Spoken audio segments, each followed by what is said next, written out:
Hi everyone, in this video I will show you how to use Wi-Fi on American Airlines.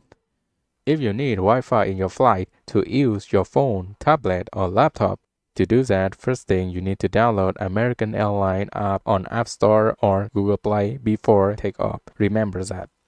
Okay, to use free Wi-Fi, make sure your aircraft reach 10,000 feet or more. After that, you go to Control Center on your phone and enable Airplane Mode and turn on Wi-Fi.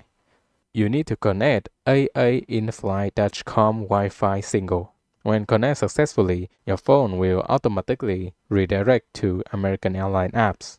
If your phone not redirect, you could open American Airlines apps manually and click Wi-Fi and free entertainment. If after all the steps you still can't use Wi-Fi, open the web browser on your phone or mobile device. Navigate to aainflight.com. That's all the steps to use free Wi-Fi.